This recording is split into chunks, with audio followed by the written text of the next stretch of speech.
2 বছরের ভিতরে 14 জন ইমাম বদল করছে। মসজিদের নাম কমো না, এলাকার নামও কইলাম না, মানিজ্যতের খাতিরে। এক ইমাম খেদাইলো, তিনি বাদ বেশি খায়, ইমাম সাহেব গেট আউট। আর এক ইমাম খেদাইছে, মসজিদের সভাপতি আছে, মাননীয় সভাপতি, তার গরু কুরবানি দিতে দেরি হয়েছিল। আর এক ইমাম দূর হইল কেন? কারণ মসজিদের যে কেশিয়ারের বাড়ির থেকে খাবার আইছে শুটকির ভর্তা দিয়ে আর ডাউল দিয়ে।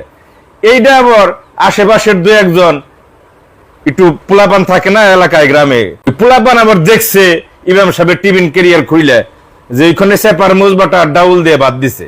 এইটা আবার পাশের চাষটলে যে পোলাপানে কইছে, এইটা আবার এলাকায় ছড়িয়ে গেছে গা। এইটা ইমাম, এই যে কেশিয়ারের বোর মাইন্ডে লাগছে। কেশিয়ারের বউ কইছে, এই ইমাম তুমি রাখা পারবা না। কেশিয়ার কইছে, ইমাম সাহেব গেট আউট, আপনার চাকরি নট, গাট্টু বসকা গোল করেন আপনি জানগা।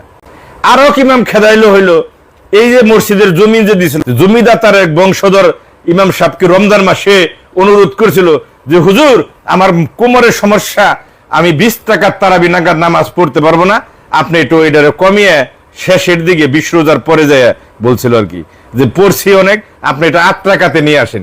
ইমাম সাহেব কইছে, মাফ করেন, আমি 20 টাকাতে নিচে পড়াইতে পারবো না। ঈদের নামাজ পড়ার পরে কইছে, আপনি গেট আউট। আচ্ছা, আরো ইমাম বিদায় হইলো।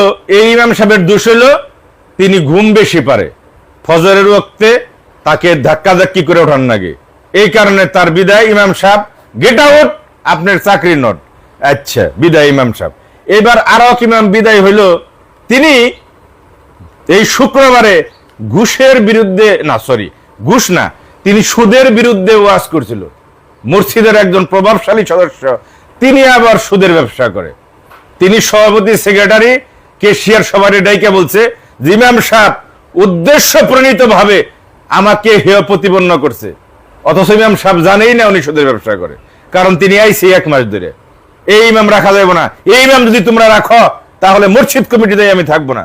গেট আউট, ইমাম সাহেব গেট আউট, ইমাম সাহেব গেট আউট। এই পেলে গেতে গেতে মনে করেন ইমাম সাহেব 2 বছরে 17 জন পাল্টাইছে, মাত্র 17 জন।